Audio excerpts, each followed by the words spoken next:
my family are sitting very close to me. And one of them said to me as I was leaving this afternoon, "Keep it linear."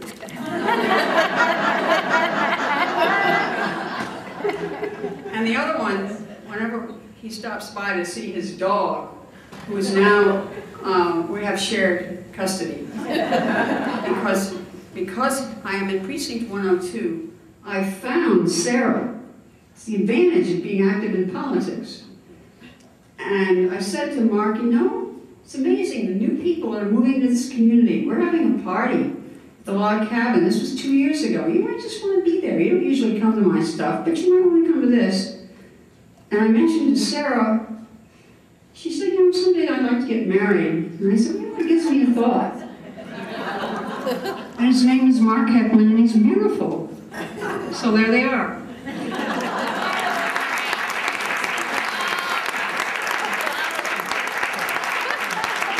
And when Mark comes to see me, he always says, "What's your topic sentence?" So I have a few right here. This is a red indicator of my next story, linear story. August 26th, celebrating women's right to vote. And this is very important because I sat down and I thought this was 1920 when we all women got a right to vote. It wasn't so long ago. So I added 9 months to August 26th, and guess what? I came up with May 12th, 1921, which happened to be my birthday. So I think, you see, my mother went to a women's college. I'm sure she knew that this was happening, and I think she said, "Charlie, we have work to do. It's time for me to have a girl." We had 2 boys. So we did. And here I am. And at the table back there, you can find one of these, and if you're a teacher or just somebody who wants to put it up, there's about 20-some pages. And the interesting thing is there's an address where you can get a whole catalog of things about women's history. My mother said 3 things to me. Go to a women's college, don't go there to get a man, go there to learn something so you can make a living and be independent. This was 1931, I'll have you know. Then she said, get yourself a job with someone who's going around the world. And then she said, you'll probably get married. In that tone of voice.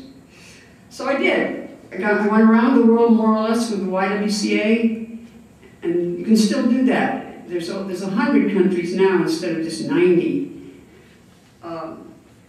One of the things I was going to ask you to do was to shake hands with the person on your left and then with the person on your right, and realize that the whole point of all this is we've got to connect. There's so many things for us to do. And some of them are so much fun, and it's more fun if you're doing it with someone. And even if there's a man sitting next to you, I happen to be partial to men, even though Marianne tells me I'm a feminist. So just do that. Anytime right now you could do it, like you're passing the peace in church or something.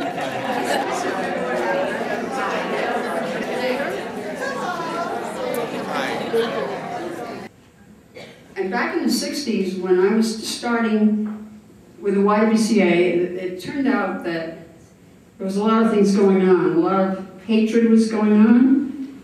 And so we started the urban suburban day camp idea. And also, the whole thing about sexual assault was going on.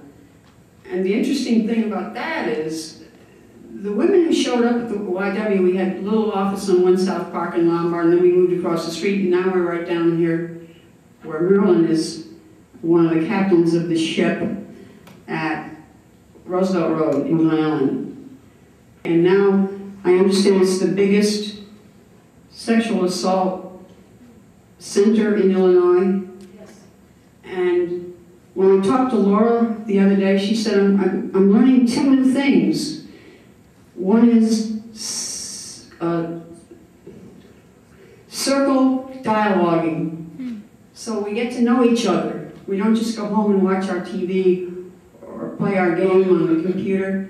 We actually have to get to know this guy that pokes me in the elbow on the bus. And I get to listen to him and the teacher could say, okay, we're through with math now, let's get into our circles. The goal is to get this into every school, every week. But right now, right this minute, I think I'm just about done. Operation Turn DuPage Blue. That's a funny title in a way, but I've had a lot of fun with it. And is Amy here? Oh yeah, she probably is holding a rose.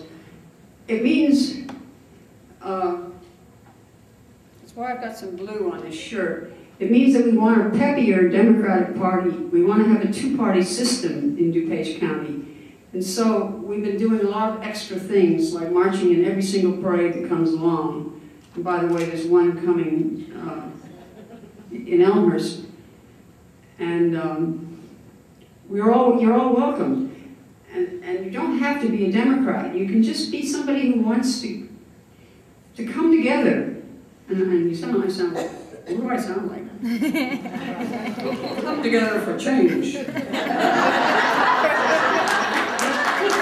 But I happen to be a Hillary person. I mean, after all, my mother went to Mount Holyoke in 1897 as a freshman. How about that? So I think I'm just about done. 6, 7, and 8 say, on the subject of power structures, Rion Eisler inspired me to look at the dichotomy of partnership and dominator models used in our families, our schools, our corporation, our government. I'm further inspired to know that this work is being carried on by people like Werner Kriegelstein with his book Compassion, as well as many classes in the College of DuPage curriculum. I'm hoping we will keep cultivating the partnership model on all levels of society, as it's not human nature to fight. Because so many people say, oh, you stop working on that. We're trying to get a peace, a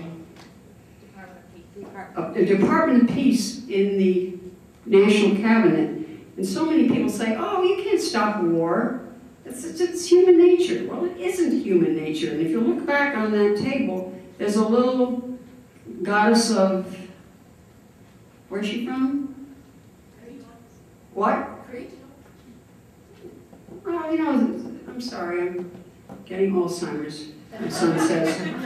He has me on 2 things. One is a tree that we have in our yard, Deco. And I took that this morning and thought about him and about you all. And the other is, begins with an L. No, I need to take more of it. Thanks to Mark and Sarah, we now have sustainable living on Edson Street with something up on the roof to collect sun. And one day, Mark got out his electric shaver to shave the dog's hair on the back because he gets a winter haircut. I mean, he gets a lot of winter growth. And zzz, and the electricity was coming right off of that roof. And we didn't cost us a cent to cut the dog's hair. I think that's it.